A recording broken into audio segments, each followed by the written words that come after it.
Elizabeth Bathory is also known as blood countless and female serial killer in Hungary. She belongs to the most powerful family in Hungary, and she also known as most dangerous woman in. इसकी कहानी का अंदाज कुछ इस तरह से लगा सकते हैं कि एक औरत अपने आप को खूबसूरत दिखाने के लिए इस हद तक गिर गई कि इंसानियत और यहाँ तक कि एक शैतान की रूह भी काम जाए। ये बात है 1560 की, जब हंगरी की एक शाही ख़ानदान में एक बच्ची पैदा हुई जिसका नाम एलिज़ाबेथ रखा गया। एलिज़ाबेथ को शुरू से ही किसी भी चीज़ की कोई कमी नहीं थी। इसको शुरू से शौक़ था अपने आप को खूबसूरत और बहुत ज़्यादा लोगों के सामने नुमाइश करने का।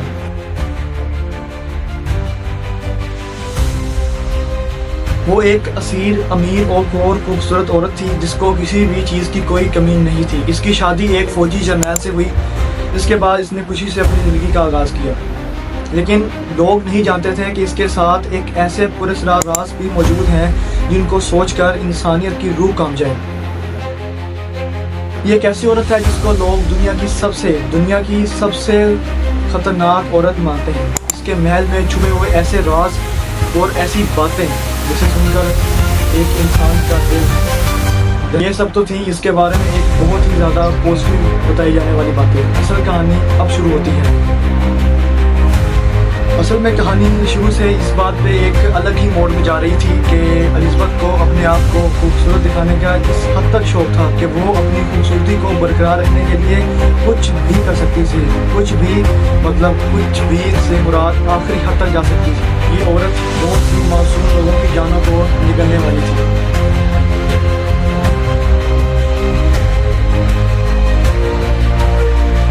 खूबसूरत नौकरानी होती थी, उनको ये अपने साथ काम पे रखती थी, यानी कि अपने महल में उनको काम करने देती थी। जो लोग होते थे मर्द हज़रात, उनको काम करने की परमिशन बिल्कुल भी नहीं थी। आहिस्ता आहिस्ता ऐसा होना शुरू हो गया कि इसके महल से जो लड़कियां काम करती थी वो गायब होना शुरू हुई। गायब होते होते बात इतनी फैल गई कि लोगों ने इसके खिलाफ पुलिस के पास जाकर मुकदमा दर्ज करवाना शुरू कर दिया कि हमारी लड़कियां इसके महल में काम करती हैं और महल में इसके अलावा कोई भी बड़ा शख्स नहीं है। इसका मतलब कि जो भी कुछ हुआ है वो या तो इसने करवाया है या फिर कोई इंसान बाहर से आया जिसके साथ मिलकर इसने ये कार्रवाई की। एलिज़ाबेथ ने एक ऐसा रास्ता चुना जो इसके साथ साथ एक वहाँ के पूरे इलाके को भी खौफज़दा कर सकता।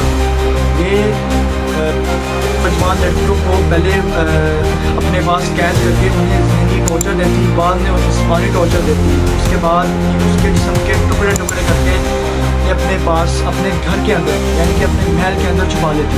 इतना ही नहीं, कुछ ऐसे लोग, कुछ ऐसे चश्मदीद गवाह जिन्होंने ये भी देखा कि जो एलिज़ाबेथ थी वो नौजवान लड़कियों के खून से नहाती थी।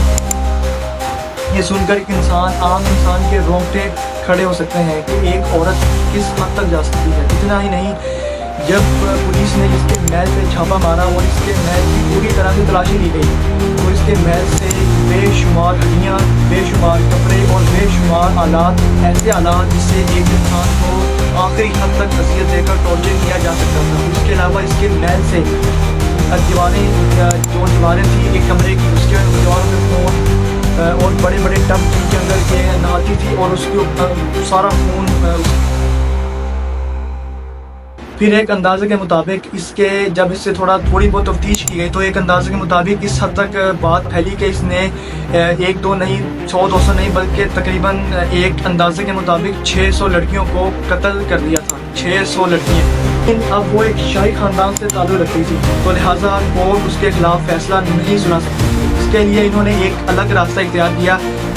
इन्होंने क्या रास्ता इख्तियार किया कि इन्होंने उसको उसी के महल में, उसी के बेडरूम में एक कमरा जिसमें उसका बेडरूम था उसको इन्होंने चारों तरफ से बंद किया, खिड़कियाँ दरवाजे ईंटों से बंद कर दिए और इसको अंदर कैद कर दिया और बाहर से हर चीज़ को बंद कर दिया गया। इसके महल को भी बंद कर दिया गया। फिर तकरीबन 4 साल बाद जाकर जब उन्होंने इस जो महल का वो बेडरूम का खोला तब इसकी लाश गली सड़ी और इतनी बदबू आ रही थी उसकी लाश में से कि किसी के पास खड़ा होना भी मुमकिन नहीं था। आज इसका महल एक ऐसा इज़्ज़त का निशान है जहाँ पे लोग जाते हैं और वहाँ की जो चीज़ें देखते हैं तब इन्हें एहसास होता है कि एक औरत किस हद तक जा सकती है। मज़ीद ये कि अब ایک ایسا کریکٹر اس دنیا میں آیا جس کا نام خلیفہ تھا، اور اس کو بہت سی موویز، ڈراموں اور بہت ہی ایسی کہانیوں میں بیان کیا جانے لگا جہاں پہ ایک فیمیل عورت کو ایک برا کردار دیا جانا تھا. وہاں کے لوگوں نے اس کا نام فیمیل ڈریکولا بھی رکھ دیا تھا. یہ کہانی ہمیں ایک ایسا سبق دیتی ہے کہ باہر سے کہ جو لوگ ہمیں باہر سے جیسے نظر آتے ہیں ایسا نہیں ہو سکتا کہ وہ اندر سے بھی ویسے ہی ہوں. ہمیشہ جو انسان اپنے چہرے پر کچھ بھی نقاب چڑھائے رکھتا ہے اس کے اندر ویسا دل یا ویسی اس کی جو فیلنگز وہ نہیں ہوتی. لہٰذا کسی پر بھی اس طرح ٹرسٹ کر کے اپنے آپ کو اس کے حوالے کر دینا موت کو گلے لگانا جیسا ہے. امید ہے کہ یہ میری چینل کی فرسٹ اسٹوری تھی. امید ہے کہ آپ کو اچھی لگی ہوگی. سو پلیز اکاؤنٹ کو فالو اور چینل کو سبسکرائب کریں. تھینک یو سو مچ. ملتے ہیں ٹل دین. اللہ حافظ.